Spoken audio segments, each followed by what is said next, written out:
पहली बात तो सबको बहुत बहुत धन्यवाद कि आप सब लोगों ने महत्वपूर्ण समय निकाला। साथियों, प्रधानमंत्री का जो विज़न है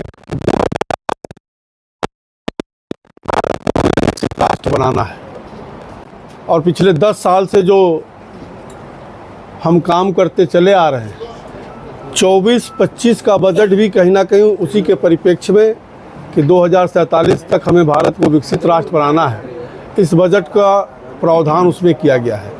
अगर देखें तो 24-25 का बजट 140 करोड़ देशवासियों के आकांक्षाओं का ये बजट है। हमारे एक दृष्टा प्रधानमंत्री में ये बजट के 4 मुख्य केंद्र बिंदु हैं, जो महिला, गरीब, किसान और नौजवान, जिनको सतत विकास की व्यवस्था इस बजट में पूर्ण रूप से की गई है। इस बजट का विज़न जो है कि 2047 में हमें विकसित राष्ट्र बनाना है, उस विज़न को लेकर के इस बजट को कहीं ना कहीं निर्माण किया गया है, जिसमें विश्व में तीसरी सबसे बड़ी अर्थव्यवस्था बने, इस बजट में उसका भी विज़न लिया गया है। जहाँ तक हो सके रोजगार, व्यापार को वैज्ञानिक और नवाचार से समर्पित बजट है ये। इस बजट में अगर देखें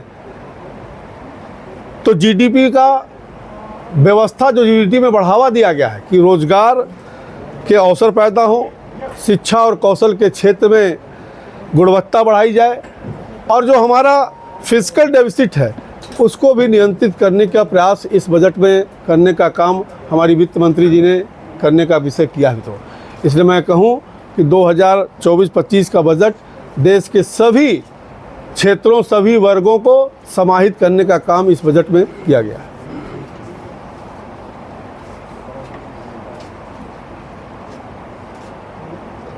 मंत्री जी, यूपी के लिए कोई खास बजट नहीं रहा, जो बिहार और उत्तर प्रदेश के लिए रहा।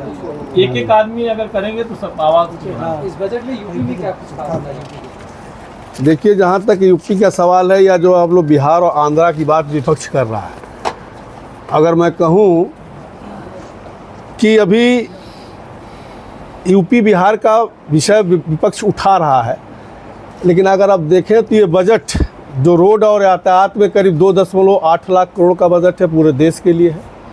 इसको विपक्ष नहीं देख पा रहा है। जो रेल पे 2.55 लाख करोड़ का बजट है, जो कि पूरे देश के लिए है, उसमें यूपी भी सम्मिलित है। ग्रामीण विकास के लिए 2.65 लाख का बजट है, जिसमें पूरा देश सम्मिलित है। कृषि बजट 1.52 लाख करोड़ का है, पूरे देश के लिए बजट है। शिक्षा का क्षेत्र में जहां 1.25 लाख का बजट है, जो पूरे देश के लिए है। सेना का बजट 6.21 लाख करोड़ है, जो कि पूरे देश के लिए बजट है।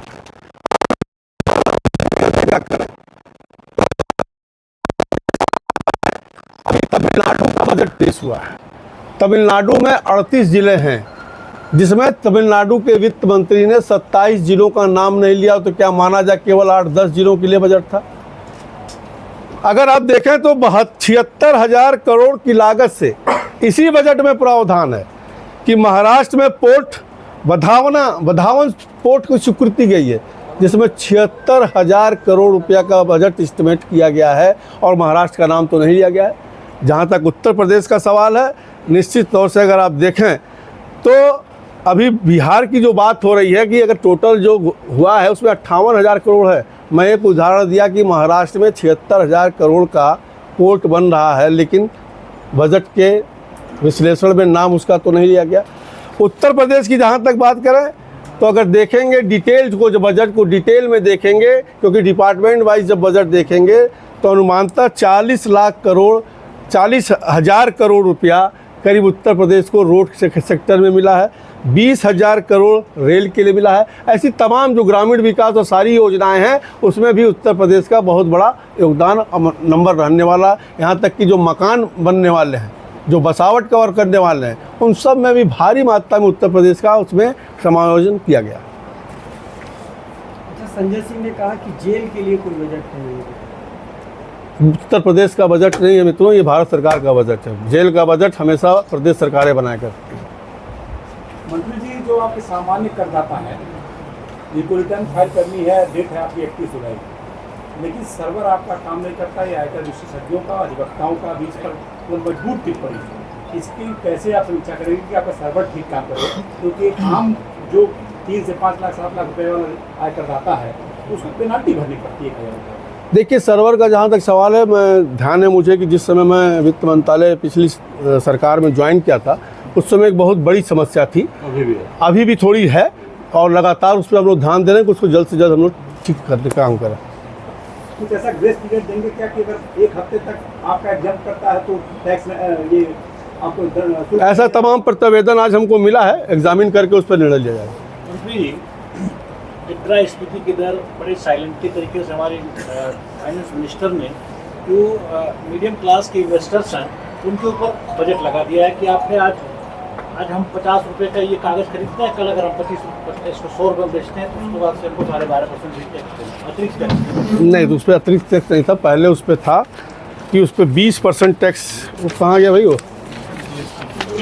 हाँ, आप जो जीएसटी की बात जीएसटी की बात कर रहे हैं आप? अतिरिक्त बजट में जो है वो अरे कैपिटल गेन कैपिटल गेन की बात,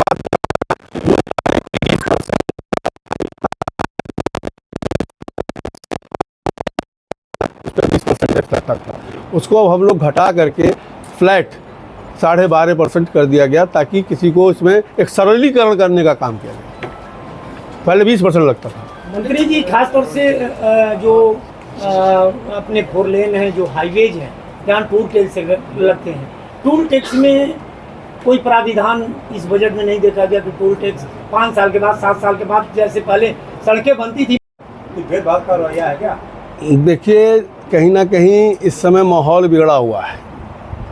कोई कहता कि पार्लियामेंट में मेरी माइक बंद कर दी जा रही है, कोई कहता मुझे बोलने नहीं दिया जा रहा है।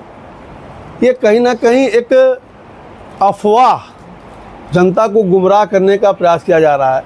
और कहीं ना कहीं नीति आयोग के बैठक में सभी मुख्यमंत्री बैठते हैं, सभी अपनी बात का रखने का उनका अधिकार होता है, लेकिन अब आपका मन ना पड़े तो आप बोल दो कि मुझे बैठने नहीं दिया जा रहा है, तो ये बड़ा गलत विषय है। नहीं, वो इकलौती मुख्यमंत्री थी की जो बैठी थी आज, उन्होंने बोला कि 5 मिनट बोलने दिया गया, मेरा माइक बंद कर दिया गया, वो छोड़ के चली गई। अब भाई, उनका कहने का, मैं उस मीटिंग में तो था नहीं निश्चित तौर से, इसलिए मैं बहुत स्पष्ट नहीं बोल सकता हूँ, लेकिन ऐसा मुझे विश्वास है कि ऐसा कतई नहीं हुआ होगा।